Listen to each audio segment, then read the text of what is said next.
마리아가 시신의 향품을 바르려고 왔어요. 그런데 시신이 있어요, 없어요? 없어요. 시신이 없는 것으로 인해서 울고 있더니, 만약에 여러분 이 여인이 무덤을 찾았는데 시신이 그대로 있었어요. 그러면 이 여인은 울었을까요? 이 여인은 안 울었을 거예요. 그러나 온 인류의 인생들은 한평생 울게 되었을 거예요. 뭐 때문에요? 일평생 죽기를 무서워함으로 죄의 종되어서 이 여인을 사로잡고 있었던 7귀신 들렸던 여인의 인생처럼 우리도 귀신의 종로로 타고 사단의 종로로 타고 영원히 제 가운데서 울게 되었을 것이고, 기독교는 존재하지 않았을 것입니다. 그러나 예수님 부활하셨기에 죽음으로 끝나는 저와 여러분들의 인생이지만 뭐가 있어요? 우리는 죽음이 끝이 아니라 죽음이 시작이에요. 또 다른 시작이고, 썩을 몸은 벗어지고 썩지 않을 몸을 입는 그 영광의 새로운 위로와 소망을 갖게 되었다는 그 사실, 무덤 속에 시신이 없었기 때문에 그런 일이 우리에게 주어진다는 사실. 막달라 마리아가 생각했던 것은 무덤 속에 시신이 마지막일 거다 이렇게 생각했는데 그게 아니었습니다. 여러분 인생의 마지막은 무덤 속에 시신이 마지막입니까? 그게 아니라고요. 예수 믿지 않는 세상의 사람들은 뭐가 마지막이라고 생각해요? 한 줌의 죄가 마지막이다, 무덤 속에 시신이 마지막이다라고 생각하지만, 우리의 마지막은 무덤 속에 시신이나 한 줌의 죄가 마지막이 아니라 아버지 품으로 돌아가는 것, 그것이 마지막이에요. 막달라 마리아는 무덤 속의 시신, 그것이 최종적인 자기의 시선이었지만 여러분, 그것이 인간의 한계입니다. 인간은 인간의 수준밖에 마지막을 보지 못해요.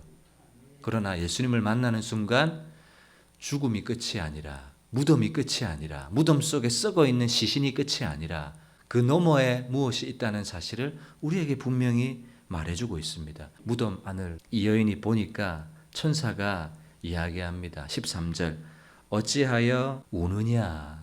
어찌하여 우느냐? 여러분, 마리아는 지금 뭘 찾고 있습니까? 네, 죽은 시신을 찾고 있어요. 십자가에 달려서 죽은 시신을 찾고 있어요. 그 여인이 찾고 있던 주님은 십자가에 달려 죽은 주님을 찾고 있는 거예요. 어떤 주님을 찾아야 돼요? 예수님은 이제 부활하셨어요. 부활하셔서 이제는 성령으로 이제 오실 거예요. 그러니 이제는 십자가에 달려 죽은 주님을 찾을 것이 아니라 내 안에 살아계셔서, 내 안에 살아계신, 내 안에서 역사하신, 지금도 살아계신 그 주님을 찾고 의지하는 거예요. 여러분, 우리가 이 땅을 살아가면서 여러 일들을 만나요. 여러분 경험해 보시잖아요. 십자가에 달려 죽은 주님을 의지합니까? 내 안에 살아계신 주님을 부르고 의지합니까? 내 안에 살아계신 주님을 의지하는 거예요. 위기를 만나면 주님, 내 안에 계신 주님을 찾는 거예요. 성령님이 저 하늘에 계세요? 아버지, 내 안에 계신 아버지를 찾는 거예요. 죽은 주님을 찾고 의지하는 것이 아니라, 여러분 기억하세요. 내 안에 살아계시고 내 안에 임재해 계시고 나에게 말씀을 주시고 나와 동행하시는 임마누엘, 내가 영원토록 너희와 함께하겠다, 너를 버리지 않고 떠나지 않겠다라고 약속하신 그 주님을 의지하는 거예요. 그러니 여러분, 위기를 만납니다. 막 기도하고 싶어요. 그러면 여러분 꼭 예배당 찾아가서 기도해야지 시원합니까? 그런 분들이 있을지 모릅니다. 그러나 여러분, 우리는 이제 장소와 상황에 구애받지 않습니다. 우리는 어디서나 하나님을 부르고 어디서나 하나님을 찬양하고 어디서나 하나님을 의지하는 거예요. 어디서나. 왜? 그분은 부활하셔서 무소부재하신, 편재하신, 편만하신 분이시기 때문에 언제든지 살아계신 주님을 우리는 부르고 의지할 수 있다는 사실, 그 주님이 내 안에서, 내 속에서 왕이시고 주인이 되십니다. 그죠? 내 안에 계시고 내 속에 계신 거예요. 여러분, 그 주님을 따르고 그 주님을 의지하는 그런 저와 여러분들이 되었으면 좋겠습니다. 알아보지 못하는 마리아에게 예수님이 목자의 음성을 들려주시죠. 뭐라고 부르세요? 마리아야. 그제서야 양이 목자의 음성을 듣듯이 마리아는 알아듣습니다. 그리고 마리아에게 내 형제들에게 가서 이르되 내가 내 아버지 곧 너희 아버지, 내 하나님 곧 너희 하나님께로 올라간다 하라. 이전에는 십자가 부활 이전에는 하나님과 어떤 관계였습니까? 하나님과 원수였고요. 본질상 진노의 자녀였습니다. 그런데 십자가와 부활을 통해서 원수가 하나님을 향해서 뭐라고 불러요? 나의 하나님, 내 하나님이라고 부른다고요. 그것이 어떻게 일어난 일입니까? 예수님의 십자가와 부활을 통해서 만들어 놓은 이 새로운 사건, 새로운 관계, 이 기적이 우리에게 일어났다 그 말이에요. 내 하나님, 곧 이제는 너희 하나님이다 그 말이에요. 내 아버지였는데 이제는 누구 아버지?